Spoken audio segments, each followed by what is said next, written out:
السلام علیکم محترم ملګرو. مفتی محمد ندیم که تاسو نه پیژنئ نو نن یې سم وپیژنئ ښه. دا د مفتی ندیم صاحب شاګرد دی او د مفتی ندیم صاحب ټول حقیقت او اصلیت یې ښکاره کړی ښه. او دا د مفتی صاحب په خاصو شاګردانو کې دی.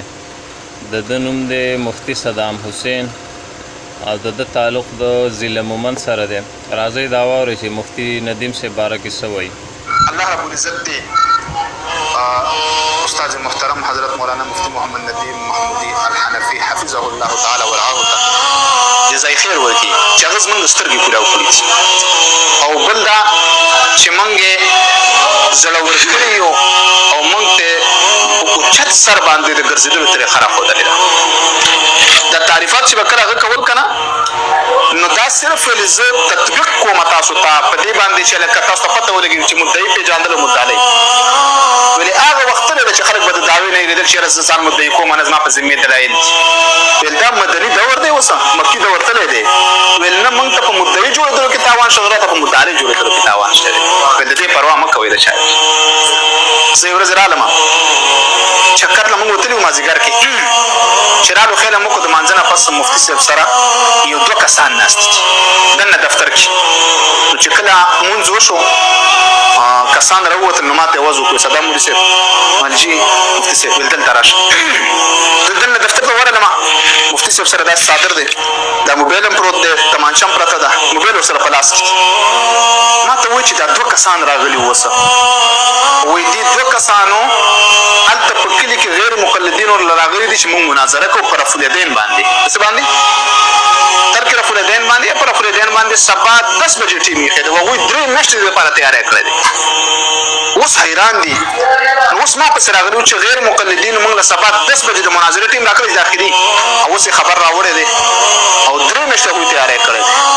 ما ورته مفتي صاحب ته به ډېره ګرانه نه چې 3 میاشتې هغوی تیاری کړی دی او تا ته اوس خبر میلاو شي لا شپه هم هغه دی چې په تېرېدلو ده شروع شوله ساره پورې خو دومره ټیم دغه نشته.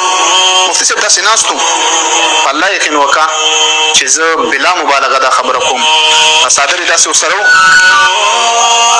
صادر یې داسې وڅنډو په دیولي باندې واچو.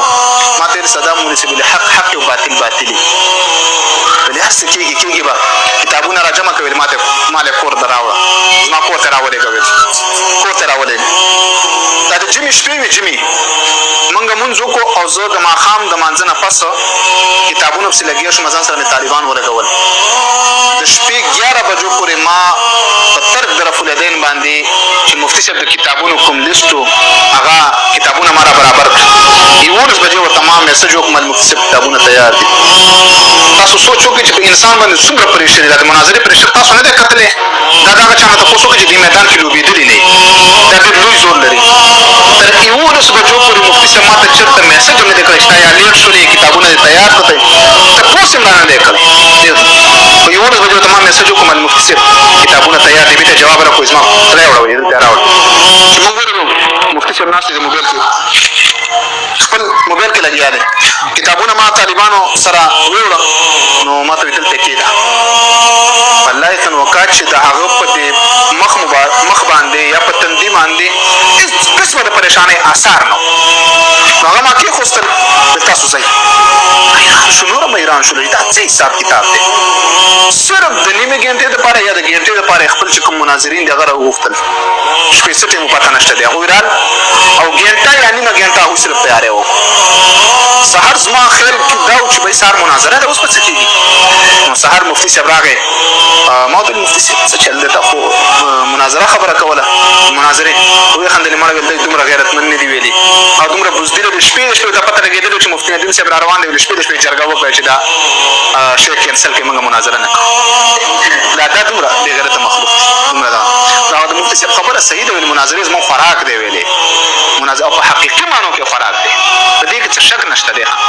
والله چې سړی حیران شي چې وخت چا نه تېر کړی که نه هغه څه تصور کوي څه نه څه دغه کوي او چا چې مفتي صاحب سره وخت تېر کړی هغه ته پته لګېږي بیا چې هغه کې څومره زړورتوب. ما دا خبره زه اکثر ملګرو ته کوم چې زده کړه یا موږ ډېره کړې یا هم لږه کړې ده یا هم ډېر څه زده کړي یا نه دا به زموږ کمزوري لیکن کم څه کم د اهل باطل په سترګو کې سترګې ورچول او خبره کول دا فرمان د مفتي صاحب نه زده کړی دی د اهل باطل هېره کسان زموږ د زړه نه ختمه کړی